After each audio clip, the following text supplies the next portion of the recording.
Welcome dear students. In this video, let us learn about Rhinitis Sicca and Rhinitis Caseosa. These are two conditions which are types of chronic rhinitis. So first is Rhinitis Sicca. This is a crust forming disease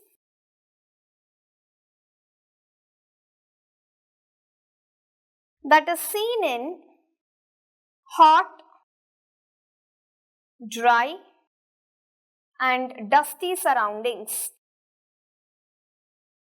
Hot, dry and dusty surroundings.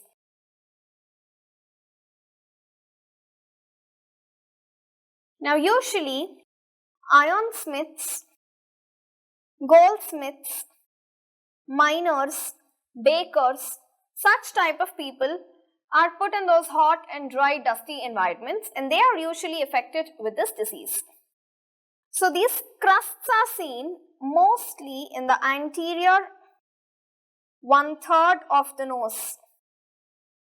Even the septal part, that is in the anterior 1/3,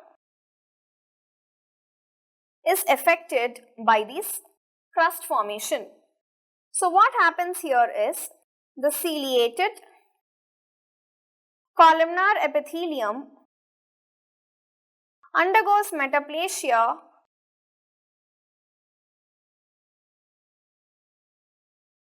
to squamous epithelium. It undergoes squamous metaplasia. Along with that, there is atrophy of the seromucinous glands.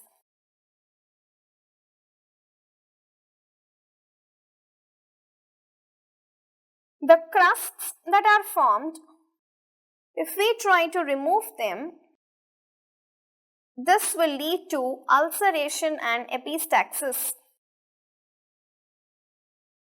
Ulceration and epistaxis.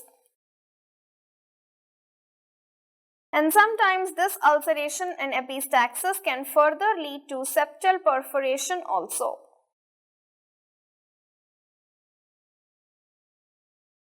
So it's in a way similar to atrophic rhinitis, as in we see crust formation and also there is metaplasia, squamous metaplasia, and also removal of crusts can cause ulceration, epistaxis and septal perforation. But most important feature of this disease is it is specific to certain environmental conditions and also it is predominantly seen only in the anterior 1/3 part of the nose. So how do we treat this condition? Treatment is first and foremost here now, because we know the cause, we try to advise the patient to stay away from such environment. Prevent exposure to the hot, dry and dusty environment which has led to this condition. And also we can use some bland ointments that will prevent the crust formation and also soften the crusts. Nasal douches, similar to the ones that are used in atrophic rhinitis, can be used here also. And the patient should be strictly advised not to pick the nose, no nose picking, and not to remove the crusts forcibly, no forcible removal of crusts, because it can ulcerate and also it can bleed and cause further complications. So this is about Rhinitis Sicca. It's a small topic. It's very similar to atrophic rhinitis. Crust formation is there, but specific to hot, dry and dusty surroundings, and it's seen in ironsmiths, goldsmiths and such professionals. It predominantly affects the anterior 1/3 of the nose. Squamous metaplasia is seen along with atrophy of seromucinous glands, and crust removal will lead to ulceration and epistaxis, and we can treat it by first and foremost preventing exposure to such conditions and putting on some bland ointments or nasal douches and advising the patient not to pick the nose and not to forcibly remove the crusts. Next condition that we have is Rhinitis Caseosa.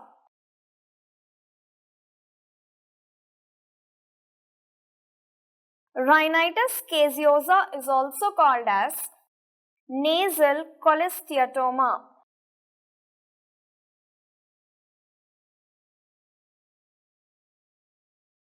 Rhinitis caseosa and nasal cholesteatoma are the same. Now this is a rare disease and it is more seen in males than females. Atrophic rhinitis was more in females and this disease is more seen in males. And then it is unilateral condition. Atrophic rhinitis was bilateral. This is a unilateral condition. So the main characteristic feature that we see is offensive purulent discharge in the nasal cavity. That is cheese-like, cheesy material is seen along with this purulent discharge. Some cheesy material.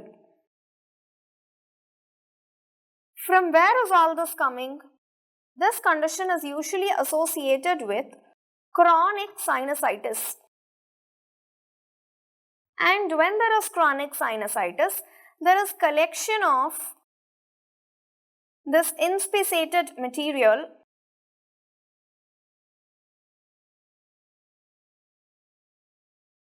in the nose. This inspissated cheesy material is all collected in the nose, giving us offensive purulent discharge, and that cheesy material is seen. And on examination, what we see is granulomatous mucosa.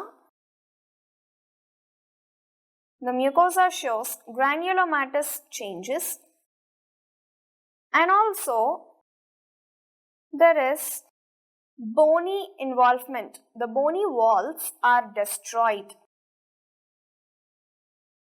Now this gives us a suspicion of malignancy. So in a case of rhinitis caseosa, if you find granulomatous mucosa and bony walls being destroyed, rule out malignancy. So how do we treat the condition? First and foremost, all these secretions are present. So we try to clean this entire debris. Nasal irrigation.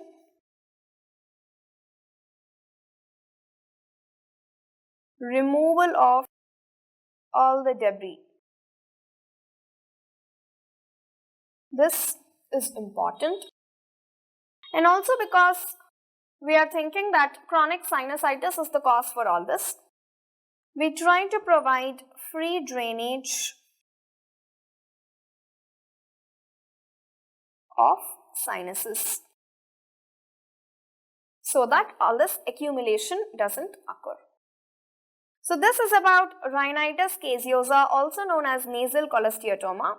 It's a rare condition affecting males more than females, and it's a unilateral condition wherein we see offensive purulent discharge along with some cheesy material that is a result of chronic sinusitis. All this is getting collected and accumulated in the nasal cavity, and the nasal mucosa shows granulomatous changes, and even the bony walls are destroyed. Because of these two features, we might get a suspicion of malignancy, so we have to rule out malignancy. And treatment of this condition is by nasal irrigation, removal of the debris, and also facilitate free drainage of sinuses so that such collections are not occurring. Thank you very much.